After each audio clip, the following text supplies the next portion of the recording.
नमस्कार. मी मुजीब नबीलाल नदाफ, राहणार पितापूर, तालुका अक्कलकोट, जिल्हा सोलापूर. अनुसूचित जाती विमुक्ती जाती, भटक्या जमाती, इतर मागासवर्ग आणि विशेष मागासवर्ग प्रवर्ग कल्याण जिल्हा जात प्रमाणपत्र पडताळणी समितीने पितापूर ग्रामपंचायतमधील सरपंच मोहसिना चिक्कळे यांचा जात वैधता प्रमाणपत्र अवैध केलेला आहे. दिनांक 3/12/2024 रोजी त्यांचं जात प्रमाणपत्र अवैध ठरवण्यात आलेलं आहे. सार्वत्रिक निवडणूक 2020-21 या काळात झालेल्या निवडणुकीत त्यांनी ओपन या प्रवर्गातून निवडणूक लढवली, पण सरपंच आरक्षण ओबीसी पुरुष असं पडल्याने त्यांनी ओबीसीचा दाखला अत्यंत घाई गडबडीनं काढून त्यांनी सरपंचाच्या दाव्यावर त्यांनी ओबीसीचा दावा दाखल केला आणि त्याच्या विरोधात मी दिनांक 28/6/2022 रोजी मोहसिना चिक्कळे यांचा जातीचा दाखला समितीने रद्द केला. मी त्याच्यावर ऑब्जेक्शन घेतलेलं होतं. मग त्याच्यानंतर 2022च्या काळानंतर त्यांनी 28/6/22ला जी मोहसिना चिक्कळे यांचा जातीचा दाखला समितीने रद्द केलेला होता, त्याविरुद्ध मोहसिना चिक्कळे यांनी उच्च न्यायालयामध्ये दाद मागून त्यांना नैसर्गिक संधी मिळाली असा दावा केला. त्यामुळे उच्च न्यायालयाने मोहसिना चिक्कळे यांची याचिका मान्य करून प्रकरण फेर चौकशीसाठी पाठवला.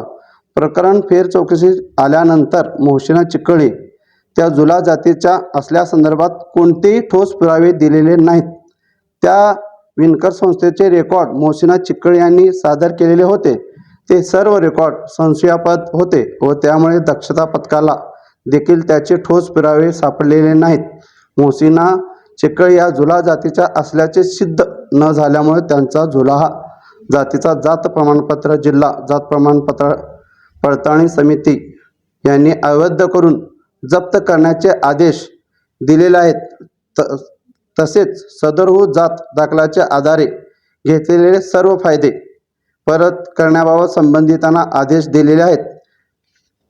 ह्या प्रकरणात तक्रारदार यांच्या वतीनं ॲडव्होकेट अमरीश खुले सर यांनी बाजू मांडलेली आहे. सदर समितीने 3/12/2024 रोजी हा जात वैध प्रमाणपत्र अवैध केलेला आहे.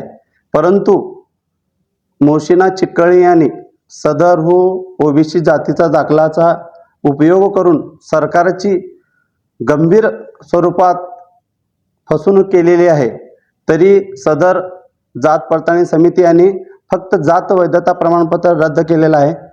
माझी असं मागणी आहे की त्यांच्यावर योग्य ती कारवाई 420चा गुन्हा दाखल होणे गरजेचं असताना सुद्धा त्यांनी फक्त जात अवैध प्रमाणपत्र रद्द केलेलं आहे, एवढंच केलेलं आहे. तर मला प्रशासनाला ही विनंती आहे की आपण मोहसिना चिक्कळे यांच्यावर योग्य ती कायदेशीर कठोर ते कठोर कारवाई करणे गरजेचं आहे.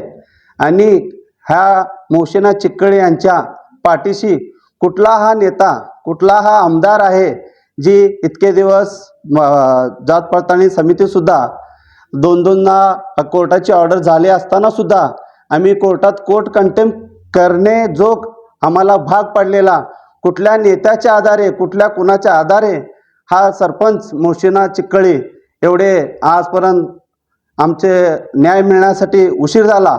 आम्हाला कोर्टावर आणि जात पडताळणी समितीवर विश्वास होता आणि न्याय माझं जे होतं 4 वर्ष मी लढा दिलेला आहे, त्या लढ्याला आज यश आलेलं आहे. तरी प्रशासनाला ही नम्र विनंती आहे की त्यांनी सदर सरपंचावर गंभीर गुन्हा नोंद करून योग्य ती कारवाई करावी.